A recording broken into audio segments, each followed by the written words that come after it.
stuff, and obviously he's covering Boise State and Idaho stuff, and I've moved away from that area. And part of the reason I moved away from that area is I didn't want to sit there and be Johnny Idaho anymore. You know, I didn't want to talk Boise State football 365 days a year. I'm a Pac-12 guy.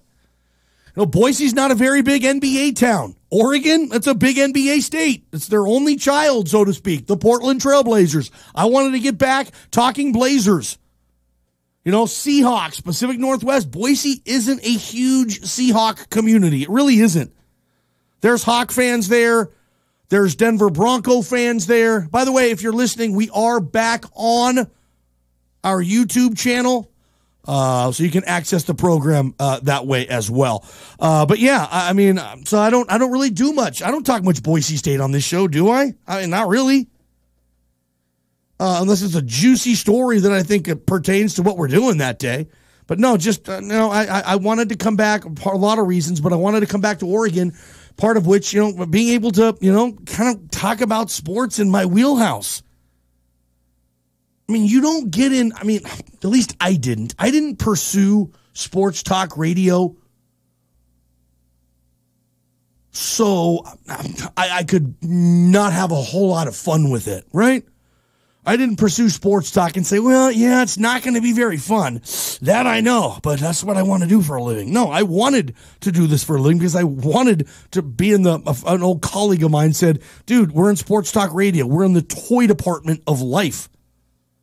Like, we're not, you know, doing serious stuff. We're not selling insurance. You know, we're not obviously prescribing medication or anything like that. We're in the toy department over here. We're not doing a darn thing except having fun. And that's always what I wanted to do with this thing. And if it was ever to the point where I wasn't having fun anymore, then what the heck am I doing this for? It's sports talk radio, dude.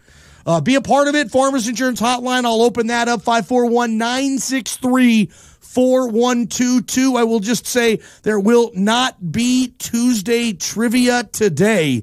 We got a short show because of Memphis, the Portland Trailblazer Memphis Grizzly game. So I didn't want to give away stuff with trivia, but we'll do that next Tuesday. You can also email the program, JohnnyBallGameShow@gmail.com. Appreciate you guys on the Gospel Motors inbox, and don't be shy. You can easily send me a text. Just don't text and drive. Not worth that. 541-962-7700 on the Northwest Furniture and Mattress text line. Ace Hardware finale tonight. I got a really interesting text, okay? I got a really interesting text about a Laker fan who's basically asking everybody to feel sorry for him, okay? And so I'm going to save that for the good old-fashioned Ace Hardware finale. And if you catch yourself, listeners to this program, if you catch yourself for a stinking second feeling sorry for a Laker fan, you need to pull over and slap yourself sideways. How dare you? Do not feel sorry for a Laker fan. Stop with that. So I'm going to destroy this Laker fan who emailed the show last hour about, ooh, cry me one. Keep crying, Laker fan. I love this. Welcome to what it's like for 29 other NBA fan bases, basically, buddy. Welcome. Lakers. I love it. I love it.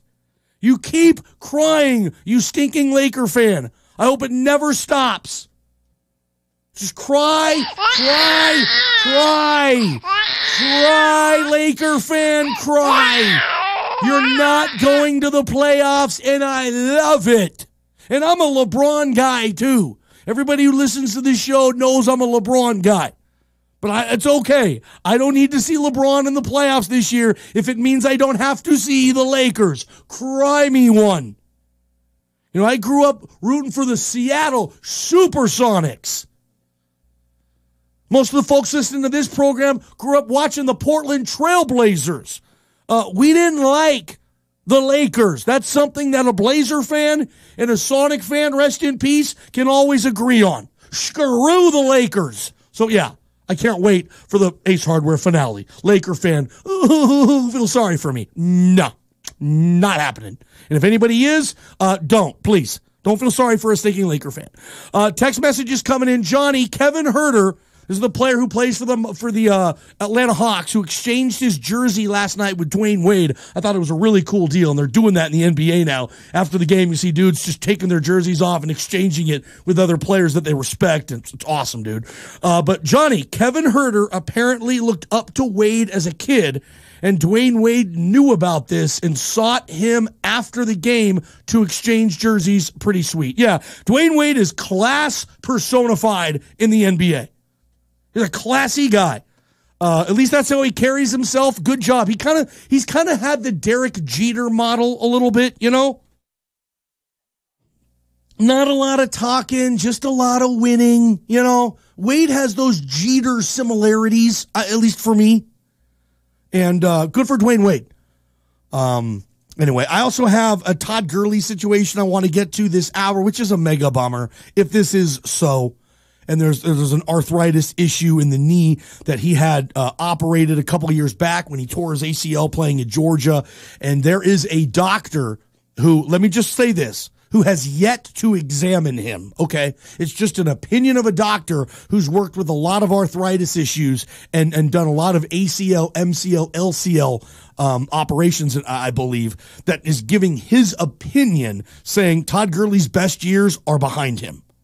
And that's a sad deal for that situation because that guy could play. And we'll see again. This doctor has not operated on him. He has not examined Todd Gurley. He's just giving a medical opinion, whatever it's worth. But I want to talk about that too. And why the heck? I guess the Rams don't have to lay that on the injury report. Sean McVay didn't just wake up and dope-de-dope-de-do. I don't know what to do. I'm not going to give the ball to Todd Gurley anymore. That's not what happened. There was a reason Todd Gurley was anonymous in those games at the end of the year. Credit to the Rams for still finding a way to get to the Super Bowl, I guess, without Todd Gurley's services. It's basically what they did. So anyway, we'll get there a little bit too. This segment brought to you by MJ Goss Motors. Test drive the GMC Sierra, the 2019 edition. If you do, and you show me proof, send me a text to the show text line of you and an employee at Goss Motors test driving a GMC Sierra, and you will get a $25 gift certificate to Benchwarmers Pub and Grill. It is that easy. It is that peasy. Just go test drive a vehicle, and I'll buy you stinking lunch or dinner at Benchwarmers. I can't make it any easier, yo. Go test drive the GMC Sierra this year, the 2019. Take a picture of it, show me, and then come pick up your stinking prize. That stinking easy. Let's get this thing going. There is going to be a time where a large college basketball player knocks out a small, annoying, probably intoxicated frat boy at the end of a game. This is going to happen. How it hasn't happened in front of us so far, I can't answer. But there was a situation last weekend in Logan, Utah that got really ugly. Now, that is a rabid fan base, okay? It's the loudest fan base in all of college basketball that nobody's ever heard of. It's Utah State in Logan, Utah, the D. Glenn Smith Spectrum. That's the facility. I've called games there 3-4 times. I've seen men's games there. Honestly, it's crazier than Duke, and I'm not joking. It's just Utah State, and they don't get any national attention, but they got a good team this year, as they usually have.